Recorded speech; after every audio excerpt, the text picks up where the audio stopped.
The F-35 is the jet that ate the Pentagon. It's devouring the budget, and it's devouring the Pentagon's air capability. What it looks like now is we're probably going to spend twice as much as we thought on the system. You're talking about $1.5 trillion. $1.5 trillion for a plane that so far has not worked. At a time when they're cutting the budget for cops and teachers. It's extraordinary, phenomenally expensive, and it's never been in combat. The airplane is so complex and horrendously designed that we'll be lucky if we can fly it every other day. It won't be ready for combat on the current schedule until about 2019, almost 10 years late. The biggest beneficiary of the F-35 is Lockheed Martin.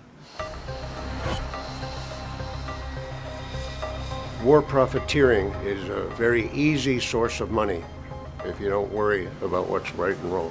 Lockheed Martin getting $36 billion a year of our tax money, and much of that rolls over into profit. These people are being paid with our tax dollars because most of the money that these defense contractors bring in are taxpayer dollars through government contracts. I think a lot of what the contractors do is basically legalize greed. The F-35 was sold as sort of this great bargain for the country. The whole purpose behind F-35 was to develop a family and lower the total cost. The idea was we could make the unit cost of this very inexpensive if we got all the services, the Air Force, the Navy, and the Marine Corps, to buy a version of the F-35. We're very focused on giving the taxpayer and the Department of Defense very good value for a dollar that is spent. But it's just this Rube Goldberg contraption where you've got all these complex things that you're trying to do building around the same airframe. It tries to do all sorts of things, none of them well. So there was this whole series of things that it could not do. So in that sense, it was probably the worst possible choice in terms of an affordable aircraft. But it's great for Lockheed Martin because they're going to have cost overruns because they're not ready. They don't work yet. And they're going to fix the things later at our expense. But they're already building them in the hundreds. Right from the start, Lockheed had a terrible program plan to make sure that the money flow would never get interrupted. And that was the idea of concurrent development. Concurrency is a wonkish term for buying the airplane as you're developing it and purchasing what you think are going to be combat-ready models before you've finished the testing. And by the time you've tested the airplane and realized it's a disaster, you've already bought a huge number of them. You're committed, as we say in the Pentagon, you've gotten pregnant, right? And that's the whole purpose of concurrent development, is to get the public, the taxpayer, the Congress, everybody committed to this flow of money before you know anything about whether the money is going for anything worthwhile. Lockheed Martin is the #1 defense contractor in terms of spending. Since 1989, Lockheed Martin has made more than $21 million in campaign contributions to Congress. So Buck McKeon, for example, who heads the Armed Services Committee in the House, gets $750,000 for his campaigns just since 2009.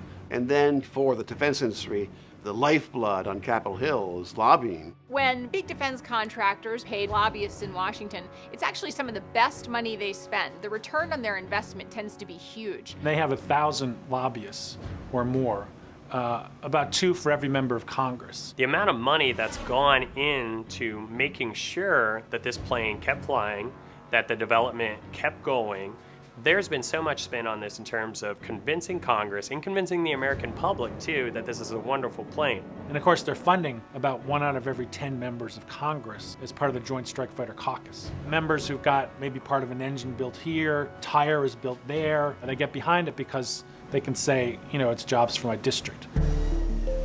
The defense manufacturers are selling big time the jobs they say they're creating. What we found there was that the numbers were grotesquely inflated. In other words, they don't just count line worker riveting wings at the Fort Worth plant, they also count the McDonald's off the plant because somebody going home is going to buy a Big Mac.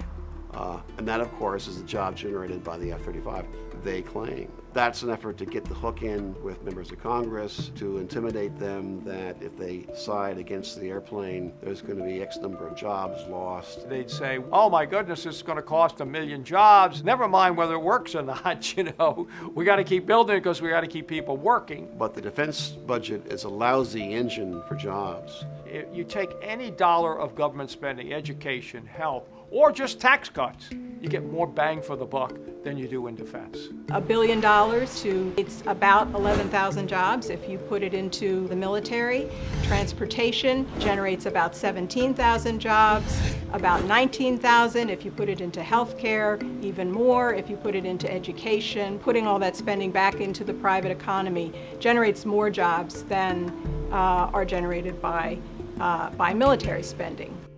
Contractors are all interested in making sure that their programs have smooth sailing through the Pentagon and through Congress, and a key mechanism to make sure that happens is the revolving door. People who are in positions of power in the Pentagon can leave their government jobs where they've been in positions of approving contracts, and after a short cooling off period, can then go to work for the very companies whose contracts they approved. So what this revolving door system does is make sure the F-35 program survives, no matter how screwed up it is.